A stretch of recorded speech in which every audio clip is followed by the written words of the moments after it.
Então, graça e paz. Estamos hoje mais uma vez. Livro do Eclesiástico, capítulo 37, é a nossa leitura e reflexão no dia de hoje, que fala, sobre os verdadeiros e falsos amigos. Se você quiser saber mais, entre lá no nosso canal. Nosso canal é Conselhos Admiráveis no YouTube. Assista, escolha o assunto que você quer ver, qual o capítulo do livro eclesiástico que nós refletimos que lhe interessa saber, Então entre lá, se inscreva e se quiser saber mais sobre leituras e reflexões, principalmente agora, do livro do Eclesiástico, que é o livro que nós estamos lendo, você saberá e receberá assinando, se inscrevendo no canal. Verdadeiros e falsos amigos. Todo amigo diz: eu também contraí amizade. Há, porém, um amigo que só o é de nome. Não é uma dor que dura até a morte. Ver um amigo e um companheiro mudarem-se em inimigos? Ó presunção criminosa, onde tiveste origem? Para cobrir a terra com sua malícia e sua perfídia? O amigo distrai-se com seu amigo nas suas alegrias. No dia da tribulação, tornar-se-á seu adversário. O amigo compartilha da desventura do seu amigo no interesse de seu ventre. Ao ver o inimigo, tomará do escudo. Não te esqueças de seu amigo nos teus pensamentos.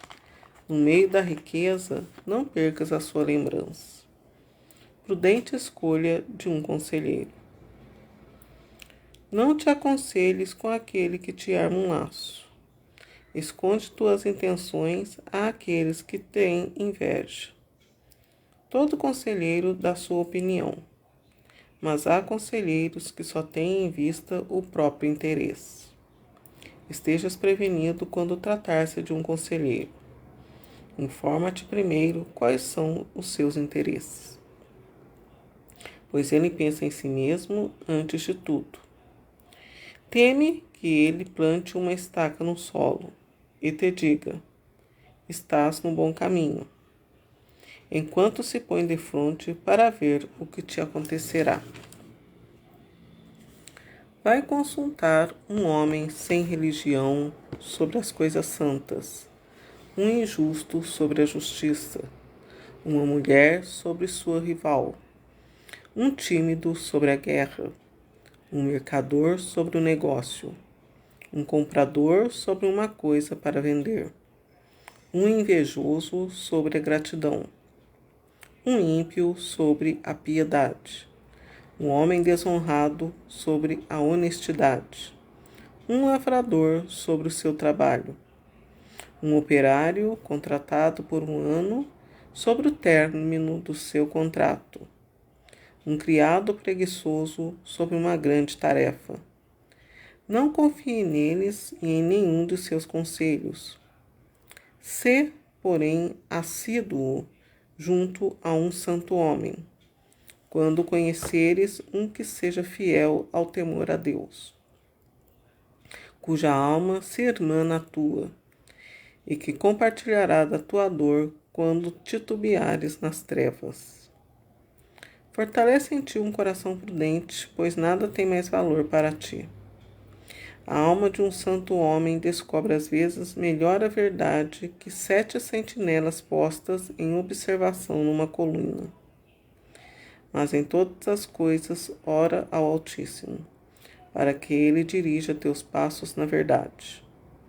Que uma palavra de verdade preceda todos os seus atos, e um conselho firme preceda toda a sua diligência.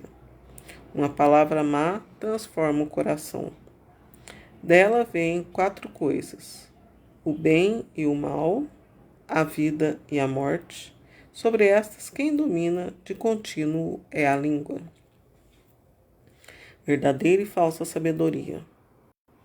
Há homem hábil que ensina a muita gente, mas que é inútil para si mesmo. Outro é esclarecido e instrui a muitos, e é agradável a si próprio. Aquele que afeta sabedoria nas palavras é odioso, ficará desprovido de tudo. Não recebeu o favor do Senhor, pois é desprovido de toda a sabedoria. Há um sábio que é sábio para si mesmo, e os frutos de sua sabedoria são verdadeiramente louváveis. O sábio ensina o seu povo, e os frutos de sua sabedoria são duradouros. O homem sábio será acumulado de bênçãos. Aqueles que o virem o louvarão. A vida do homem conta poucos dias, mas os dias de Israel são numerosos. O sábio herdará a honra do meio do povo, e o seu nome viverá eternamente. Meu filho, experimenta tua alma durante a tua vida. Se o poder lhe for nefasto, não lhe o des, pois nem tudo é vantajoso para todos, e todos não se comprazem das mesmas coisas. Nunca sejas guloso em banquete algum. Não te lances sobre tudo que se serve, pois o excesso no alimento é causa de doença, e a intemperança leva à cólica. Muitos morreram por causa de sua intemperança. O homem sóbrio, porém, prolonga sua vida.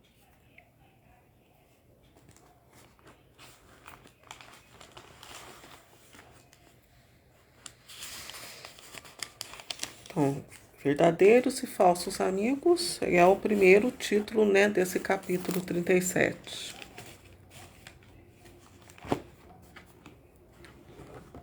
Vamos ver o que fala os padres, né? Os padres que traduziram, né, esta Bíblia aqui, né, a Ave Maria.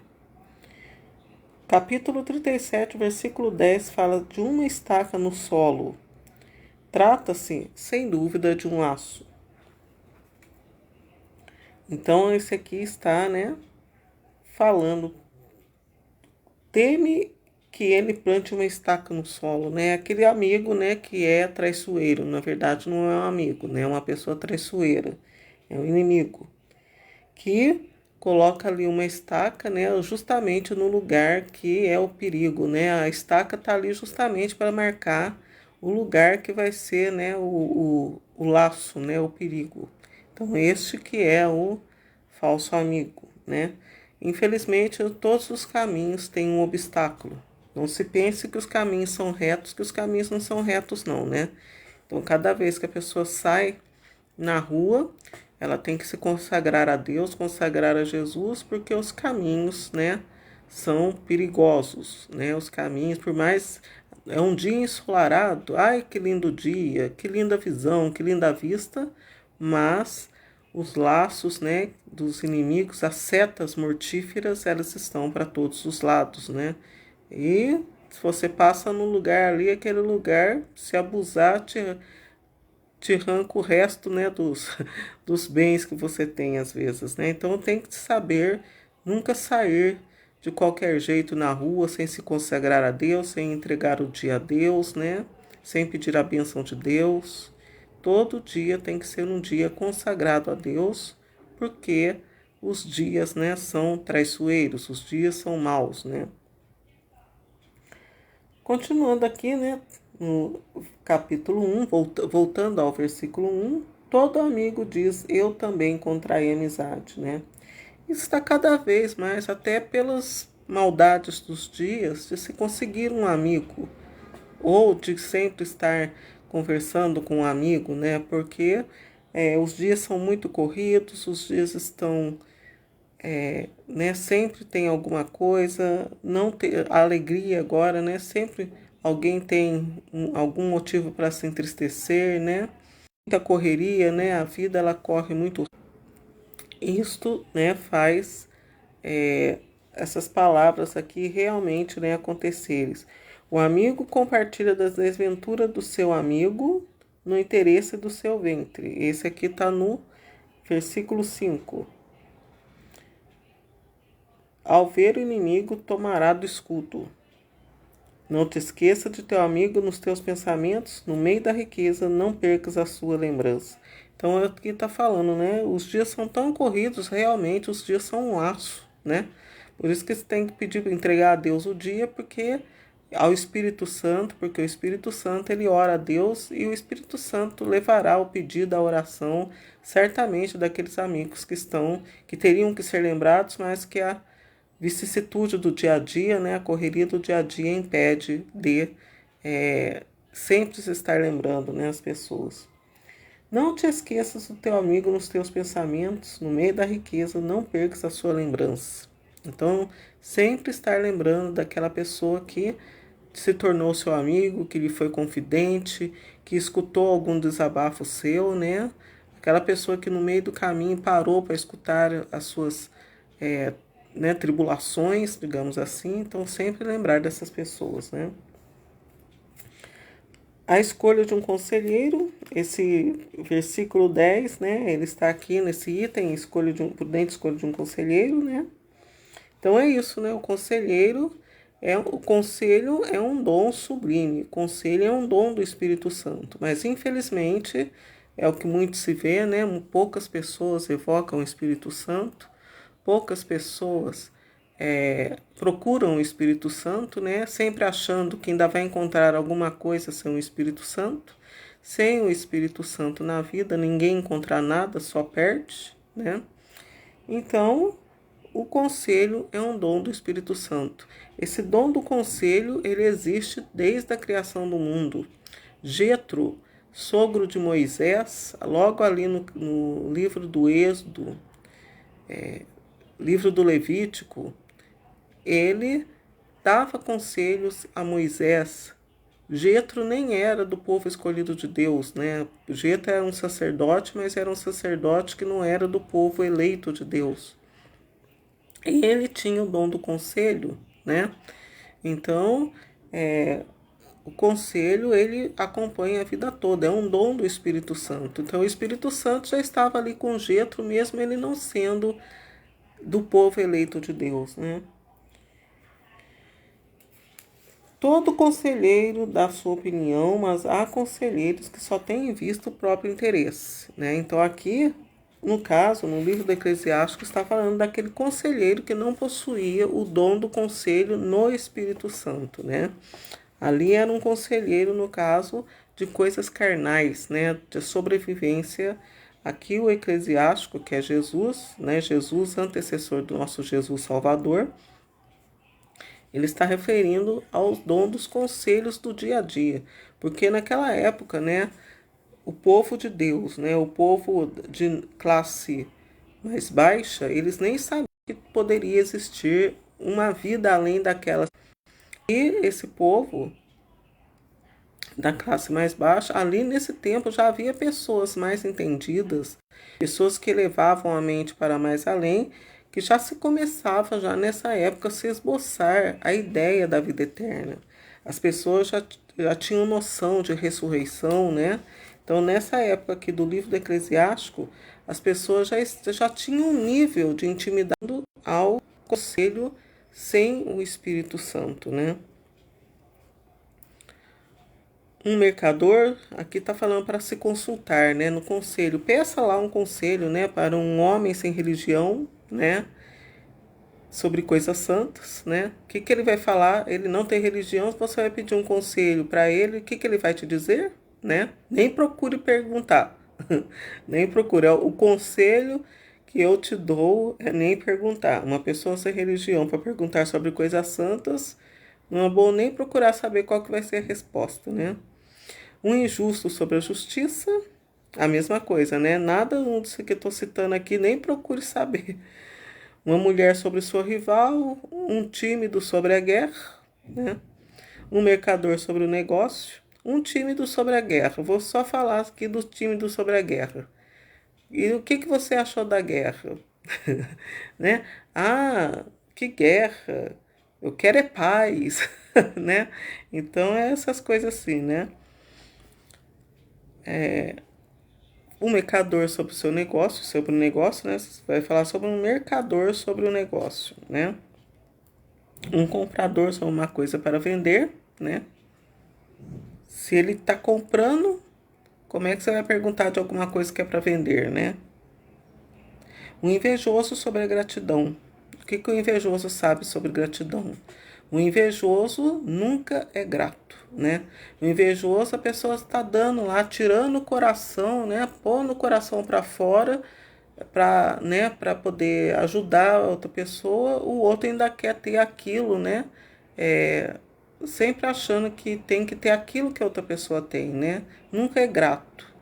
A gratidão nunca está nem no pensamento e nem na boca do invejoso, né? Ele nunca agradece por aquilo que se faz, né? Sempre querendo mais, né? Sempre achando que aquilo que se faz não é nada, né? Mas é isso aqui que está falando, né? Um ímpio sobre a piedade, né? Quem que é um ímpio, né? Uma pessoa lá precisando de uma ajuda, né? Pedindo uma ajuda.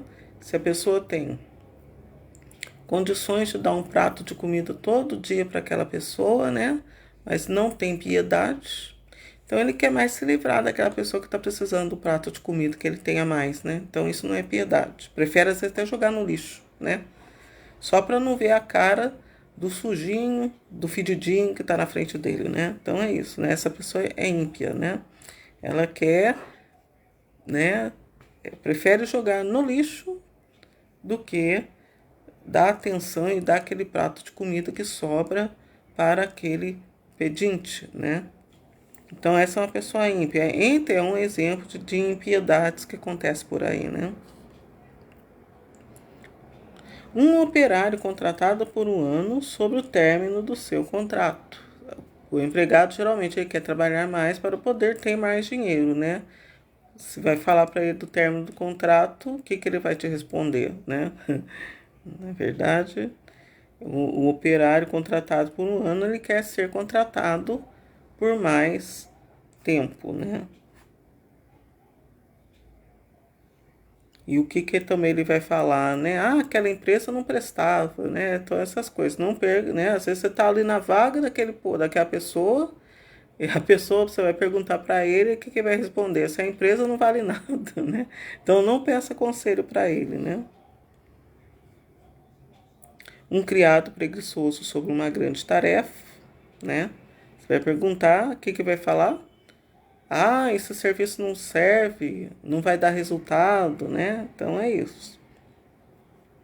Não confie neles em nenhum dos seus conselhos. Isso mesmo, não confie neles em nenhum dos seus conselhos. Essas pessoas, elas vão falar daquilo que está pesando para elas, né? Elas não vão te dar o conselho daquilo que é o que, né? Um bom conselho. O conselho que a pessoa vai dar é daquilo que está pesando para ela, né?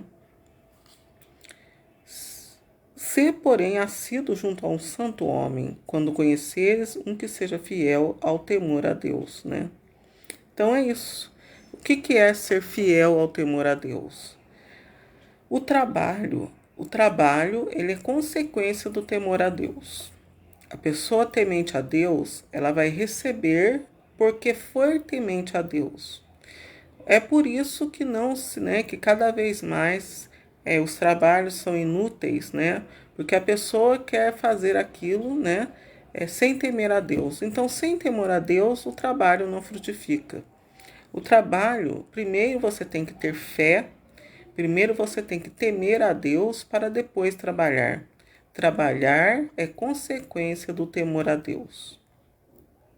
Então não adianta você querer trabalhar muito, ganhar muito, se você não teme a Deus, se você não tem reverência à lei de Deus, né? Temor a Deus é reverência à lei de Deus, é reverência àquilo que Deus escreveu, aquilo que Deus mandou, aquilo que Deus ensinou, aquilo que Deus, né, quis tentar te salvar, porque a palavra de Deus é salvação, né? Então, o trabalho não tem nada a ver com temor a Deus. O trabalho é consequência do temor a Deus, né? Então é isso. Se, porém, assíduo junto a um santo homem, cuja alma se irmã na tua e que compartilhará da tua dor quando titubeares nas trevas, né? Então, infelizmente, o que acontece muito é a pessoa não titubear nas trevas, a pessoa fica, né?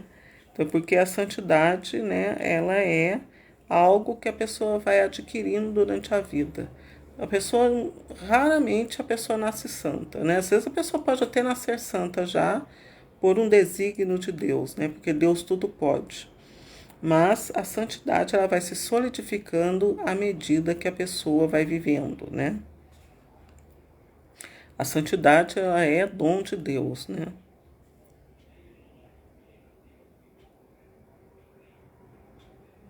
Fortalece em ti um coração prudente, pois nada tem mais valor para ti. Então, um coração prudente. Prudência naquilo que vai fazer.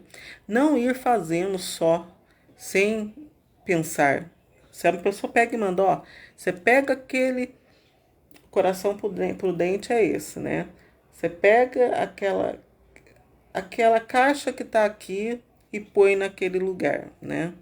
Você não pode chegar e catar aquela caixa, já pôr no outro lugar, mudar de lugar. Você tem que pensar, nossa, mas será que não vai atrapalhar alguém, né? Então isso é ter um coração prudente, é pensar naquilo que vai fazer, né?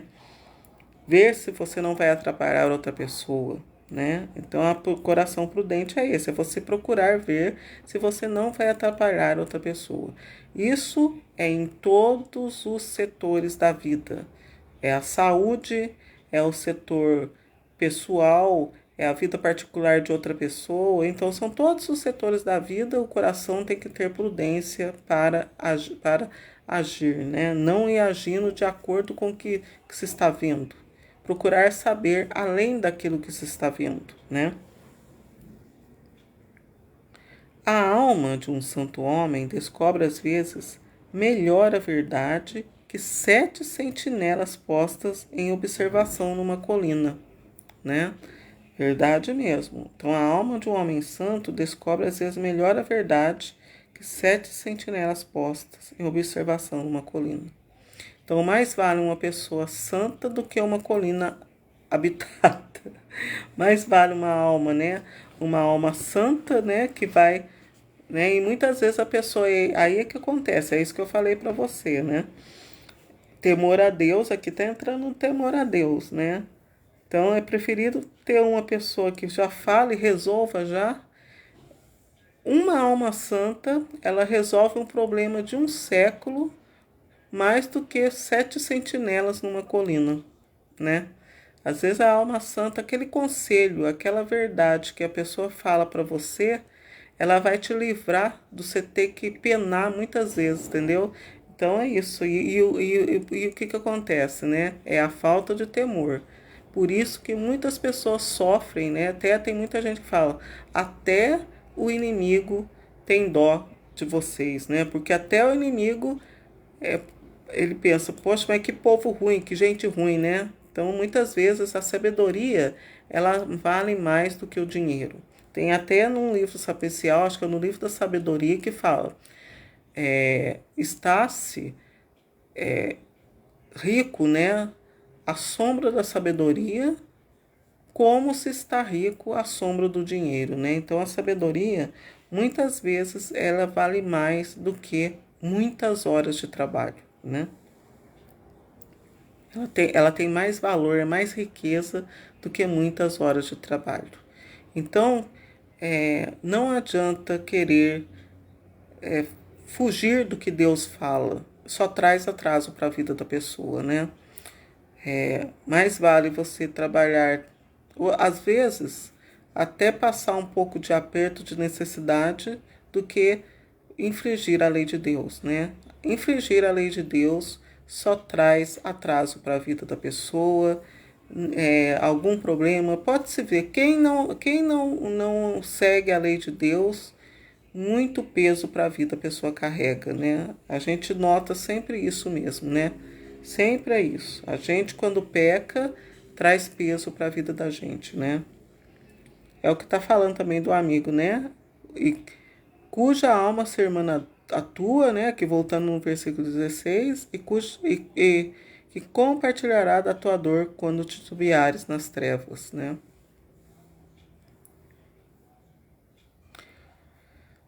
Versículo 21. Uma palavra má transtorna o coração. Dela vem 4 coisas: o bem e o mal, a vida e a morte. Sobre estas, quem domina de contínuo é a língua, né? Então, por isso que todas as vezes a gente tem que falar, Senhor, o dia é seu, né? Deus, levanta de manhã ou ao deitar-se, né? Deus, o dia é seu, né? Então é assim. Agora falando aqui da verdadeira e da falsa sabedoria. Há homem hábil que ensina muita gente, mas que é inútil para si mesmo. Então a gente tem que ensinar e pedir para o Espírito Santo e fazendo a obra na gente também. Que não adianta você ensinar, mas sendo que sua vida é o que entra ali, né? É o que entra lá no Evangelho de Jesus, né? Que fala lá dos fariseus, dos saduceus, né? Hipócritas, né? Vocês veem né, o cisco que está no olho, né? Vocês veem o cisco do olho da pessoa, mas vocês mesmos têm uma trave, né? Uma trave no olho. Como é que vocês vão dizer, deixa eu tirar o cisco do teu olho se você tem uma trave no olho, né? Então, tem que saber o que está fazendo, o que está ouvindo, ter certeza do caminho que escolheu, porque o que é a fé?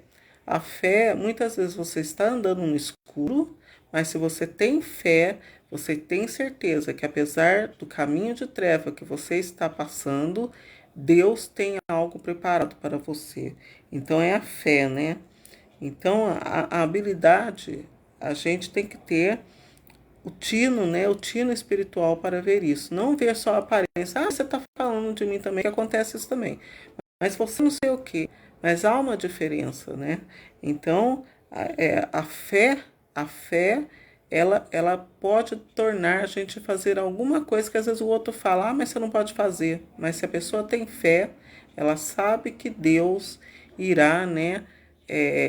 Que Deus que tudo sonda, que Deus que tudo vê, que Deus vai levar em conta daquilo que ela, da imperfeição, daquela coisa que às vezes pode parecer até imperfeita na frente dela, mas tem que ter fé, tem que ter temor a Deus e não relaxar, não se esbaldar, né, nas trevas. É procurar, como está aqui dizendo aqui, titubear, não procurar pôr o pé nas trevas, né? Porque isso Jesus já vai fazer. Amarrai os pés e as mãos e jogai nas trevas exteriores. Então é isso, titubear é uma coisa e querer estar sempre nas trevas é outra, né?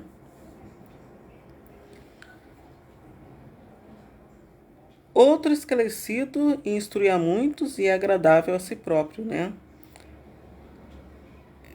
Então, a gente tem que estar sempre procurando ser sábio, né? A sabedoria, os dons de Deus, eles são permanentes, mas com a medida que o mundo vai avançando, eles vão ficando para trás. Eles precisam de um reavivamento, porque o tempo passa, só Deus não passa. Se você, por exemplo, você recebe lá um sacramento do batismo, se você recebe o sacramento da crisma, da comunhão, você tem que estar sempre procurando, evocando sempre o Espírito Santo, sempre tem que estar comungando Jesus, porque o tempo passa. Cada dia nós somos, né? Cada dia um leão vem ao nosso encontro para nos atacar. Então, cada dia, como diz São Paulo lá no livro dele, né? Todo dia sou entregue à morte. Todos os dias nós somos entregues à morte, né? Então, todos os dias nós necessitamos de chegar aqui e falar assim, Deus, né? Renova em mim um espírito decidido. Renova em mim, Senhor Deus, a consagração que fiz a Ti. Renova em mim, Senhor, a comunhão, o memorial da paixão que fiz em honra de Jesus. Renova em mim, Senhor Deus, o poder do Espírito Santo, o dom do Espírito Santo. Então, isso aí todo dia tem que se fazer, porque todos os dias nós somos entregues à morte. Tanto a morte física como a morte verbal. Quanto mais os tempos vão ficando difíceis, somos atacados de todos os lados, né? A vida do homem conta poucos dias, mas os dias de Israel são inúmeros. Versículo 28, isso serve para nós, né? Então, Israel mesmo, né? Israel sempre ele é atacado, né? Mesmo sendo um povo que não aceitou Jesus de imediato, né, que teve o coração endurecido, mas foi o povo escolhido de Deus. Então Israel, ele sempre sofre ataques, né? Os mais recentes, os ataques mais recentes que nós temos, né, os que chamam mais atenção, foi do Holocausto de Hitler. Agora nós estamos tendo, né, aquelas guerras lá da Ucrânia, né? A mais recente foi a Guerra da Ucrânia, que muitos judeus estão sendo sacrificados, inclusive o presidente, né, daquele lugar é judeu. Então, muitos ataques se faz ao povo judeu e isso vai acrescentando dias ao povo judeu. Por isso que ao final dos tempos tudo estará, né, centralizado lá em Israel novamente, né? Porque o povo judeu, ele é o escolhido de Deus. Ninguém pode mexer naquilo que é escolhido de Deus, né? Então, até hoje esse trecho aqui, cada vez tornando verídico mais e mais esse trecho do Eclesiástico, capítulo 29. Meu filho, experimenta tua... Agora, versículo 30. Meu filho, experimenta tua alma durante tua vida. Se o poder lhe for nefasto, não lhe o des, pois nem tudo é vantajoso para todos, e todos não se comprazem nas mesmas coisas. Isso aí é querer ser poderoso, né? Pessoa poderosa é aquela que quem não entende, nossa, esse aí é o tal, esse aí resolve tudo, esse aí tá com tudo. Mas se pega um que conhece de poder e de lei de Deus, sabe-se que realmente é poder. Nem tudo é vantajoso, não pode se querer usar do poder, da força para fazer umas coisas. Tem que se perguntar, ó, para você tá bom? Para você não tá? É a melhor coisa? Porque onde muitas pessoas têm conselho, né? Sempre a melhor solução aparece. Mas tem que se ter o dom, né? Porque quem tem o dom não necessita de correção. Então, não adianta nada se reunir várias pessoas poderosas que no final a decisão vai ser poderosa também, né? Então tem que reunir e tem que ter alguém ali, uma ou mais pessoas com o dom de saber se aquilo vai ser certo ou não, né? Reunião de poderosos só vai dar resultado poderoso de novo, né? Nunca sejas guloso em banquete algum, né? Então isso vale, por isso que há muitas doenças, né? É, tem que se comer pouco, né? Muitas pessoas, banquete, geralmente o banquete ele é de carnes, né? Quando se fala em banquete, o que predomina num banquete são carnes. Então, as carnes aqui tá valendo até hoje, isso vale até hoje, né? Quantas pessoas doentes, né? Com doenças aí causadas pelo excesso de gordura por comida, né?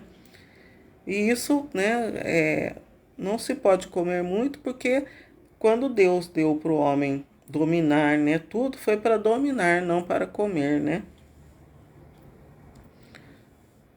Intemperança, né? Todo dia, um dia, né? Uma carne de vez em quando, né? Porque aonde que seria jogar tanta carne, tantos gados que tem por aí, né? Mas isso cai na lei de Deus, né? Israel, antigamente, as carnes eram usadas para sacrifícios, né? Os pastores, isso é uma reflexão, só nessa reflexão da carne aqui, né? Do banquete, ela vai mais umas duas, vai muito tempo, porque é muito rico esse assunto que fala sobre banquetes. Eles implicam o templo, implicam Deus, né? Deus sem ser o templo, né? Tem o templo que é de Deus, mas implicam a palavra de Deus, implicam os pastores. Aí a gente já vai para falar de Davi, já vai falar dos pastores, falar por que os pastores eles não eram bem quistos. Entra no assunto de Jesus, então. Esse problema aqui do banquete ele é, né, sério. O excesso do alimento é causa de doença e a intemperança leva à cólica, né? Muitos morreram por causa de sua intemperança. O homem sóbrio, porém, prolonga sua vida. Então, a sobriedade, né? Muitas vezes a pessoa pensa, ai, mas a carne todo dia. Ter carne todo dia não significa ser uma pessoa abastada, não significa ser pessoa rica, não significa status. Ao contrário, né? Carne na mesa todo dia é até pobreza, né? Até podreza também, né? Então, nem tudo que se é abasta, né? Que é pompas, né? Que se digamos pompas, é símbolo de riqueza, símbolo de sabedoria, né? Mais vale um prato de vegetais do que um prato repleto de carne, né? Então, é isso aí. Espero ter ajudado vocês. Até uma próxima vez, se Deus quiser.